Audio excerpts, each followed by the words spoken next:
Hey guys, so today I'm going to talk to you about a few key points in having your own business. So, I started out with my duct tape business about 2 years ago, maybe a year, and about 6 months ago I got it on the internet. So, after you've gone through this, there's just a few key points that you should always remember in having this, and I've had to learn the hard way with these things. So, the first one is always keep receipts, and I buy one of these. This is just a brand new one I just bought. And in it, it has receipts that you write out by hand. And then underneath that, you have this yellow sheet. And what this does is, I'm sure you guys have seen this before, but just in case you haven't, any pressure that gets put onto here will transfer onto here. And just a little pointer, if you get one of these, make sure you put something underneath it when you're writing so it doesn't bleed onto the next page with the pressure. So, but it's always good. I usually have them sign at the top right here, just so that they know that they have gotten it and they've signed for this package, just like you would if you're in mail and you're delivering a package, you have them sign. So, um, I've actually had my butt saved a few times with my receipts, so it's good, and it's also just a clean and tidy way to keep things done. So, I usually keep one receipt and they keep the other. So, um, next, I'd like to talk about business cards. So, first of all, you can order business cards for free on Vistaprint, but it only has set templates. And the thing I don't like about set templates is that everyone will get business cards, and they will all get it from Vistaprint usually.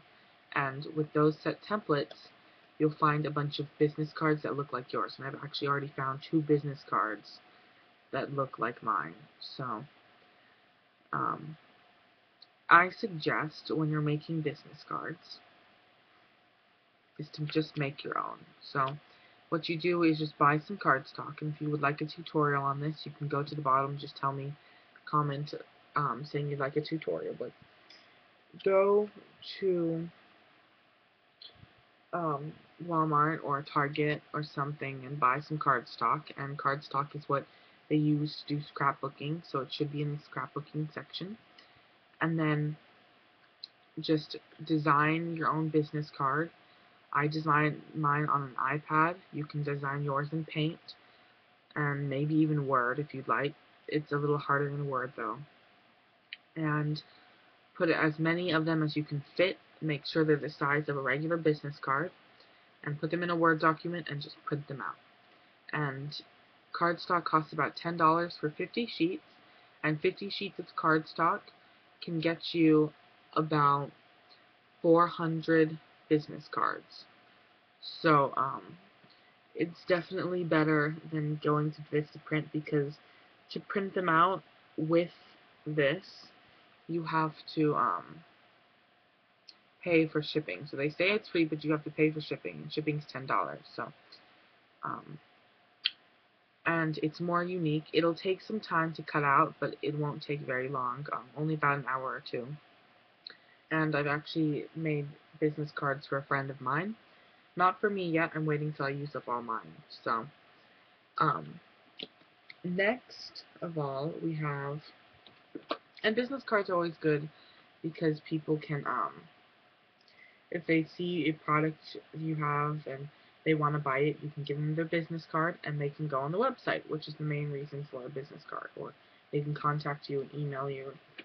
Um, so, anyways, the next thing we have is um, buyer confidentiality, and it's just basically don't tell anyone what someone else bought or even that they bought something. And I've seen lots of things happen where someone has told someone about this and it's all down the drain from there. And even if they don't mind you telling people, it's still just common courtesy. So that's another one.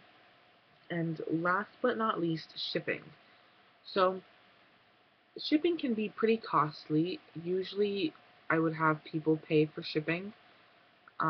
Sometimes not. It depends on the situation, but shipping something heavy, usually duct tape wallets, they get pretty heavy.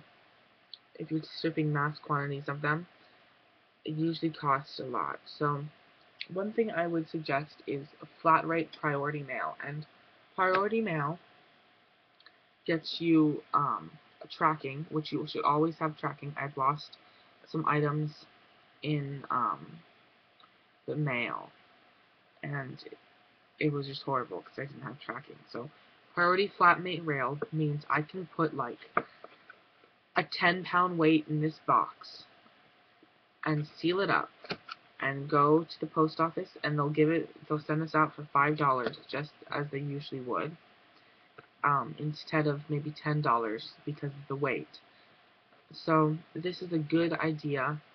You normally have to pay for these when you go and buy them inside of a post office, but a good secret that I learned from a friend is you can order them for free online.